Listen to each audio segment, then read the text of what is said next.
Consolidating yet again into a very nice wedge pattern. I got the dollar very strong still. I got the CAD weak, bottom of the pile. So the breakout trade there would be good. So if I get a breakout, I will attempt the long.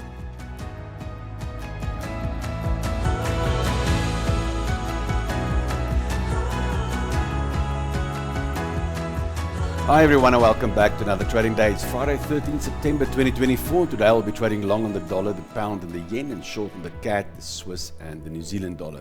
Let's kick off with the dollar index dropping like a rock yesterday on actually PPI figures, which is dollar bullish, but slightly higher unemployment figures, which is dollar bearish. It seems like the market is looking for reasons to get a weaker dollar because everybody wants lower interest rates, and with the CPI slightly higher than expected on the core CPI 2 days ago, and then yesterday the PPI also slightly higher than what they want, will put the whole drop in interest rates on hold.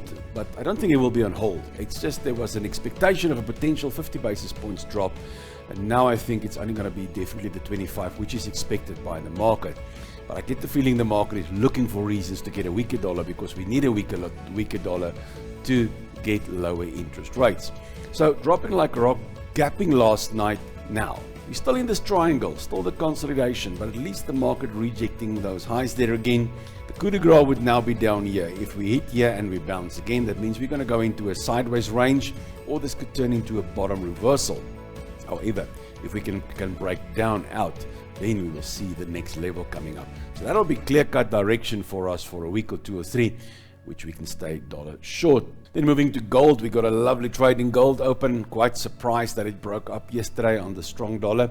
And the dollar actually this morning, I thought earlier this morning, is really going to drop further. I said to my mentoring program, I think it's going to drop into the neutral zone today.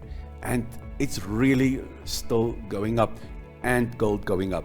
So for me, I did not add to the trade at all because I still have this very, very, very strong dollar on my intraday charts, or now my long-term, short-term and medium-term is all bearish. My intraday tells me be aware, and this time around it was wrong. But I've got my entries. I've got the bullish engulfing, I've got the hammer candle. We're on the way to the two targets. 25.75, even 69.70 is fine, and then the 26.30 levels. That's the two targets for me for this one here. So with a strong break, nothing wrong pulling stop loss to entry. Just don't lose money on this one. If you want to give it more breathing space, keep it on that 79 levels here. But for me now, I think stop to entry would be adequate at this stage. So wherever you got in, get your stop loss in there, and make sure that you don't lose money on this trade. Cryptocurrencies found some bounce yesterday, a little bit of a bit coming in. Not great, already giving up last night yet again. So not much I will do on Bitcoin or any other cryptocurrencies. I showed you two cryptocurrencies yesterday, which I'm watching. Polkadot and Dogecoin. So those two are big patterns. Watch yesterday morning's video. That will show you the patterns there. I'm not going to go through it yet again. But other than that, I'm stepping aside. I'm not buying except for my dollar averaging positions. In the euro yen, I gave this one to you yesterday morning. I said if it touches the level, dark cloud covers. So we shorted this. Very nice. A little bit of a scare on the white candle, but gave up after that. The Euro US is flying up the page, and on my mentoring group we got a stunning long on the Euro US there, and he did a beautiful target also on the pound US hitting targets. So we got into the trades yesterday morning, and last night we hit the targets. So I was worried being short Euro here, but I got my Euro US long. Oh, both is playing out and I'm happy. So we got the short there. The targets on this one would be now Fibonacci levels. We're going to look at that if you want to. I won't even go that far because the stop loss was quite small. It's about 50, 60 pips.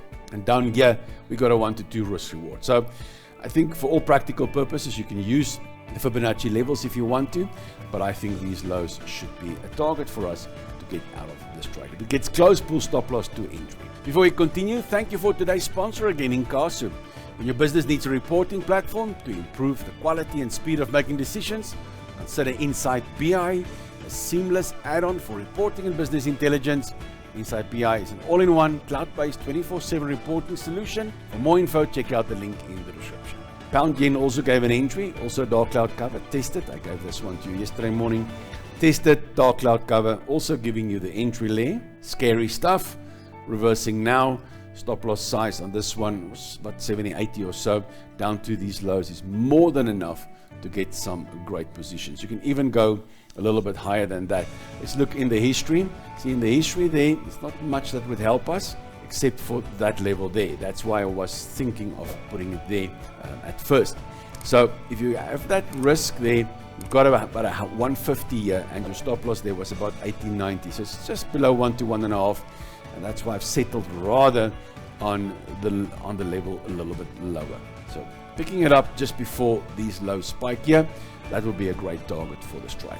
And then the New Zealand yen also, we got a bearish engulfing, testing the level, bearish engulfing, and what worried me was touching the 78%, but still played a little bit here also because I got all the yen longs on the other side, so I wasn't really needed this. All right, so you had the chance there. Obviously on the halfway mark there was also chances to get in. We needed this to close back below. I covered this in yesterday morning's video. Bearish engulfing was good to go. Stop loss started up there. Now stop loss on that little fractal high there.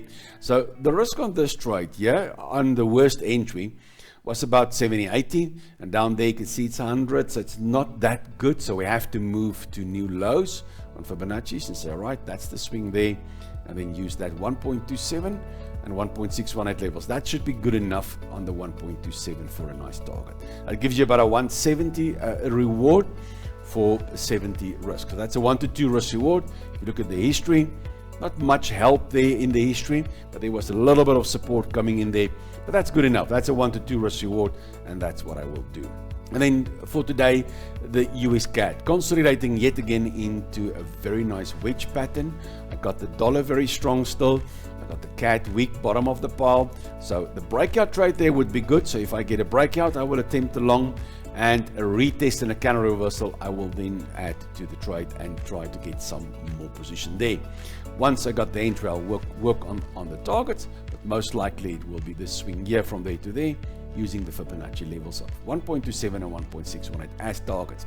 But first I will wait for the entry and try my best to get in, and hopefully can get a nice add position on a reversal or a candle reversal right at that support level there. But guys, trading isn't just about my insights. Please fill up the comments below this video, and you can support this channel by checking out all the links in the description. Thank you for joining me today on this trading journey. Remember that trading carries risk, so don't forget to trade responsibly and never trade with money you cannot afford to lose.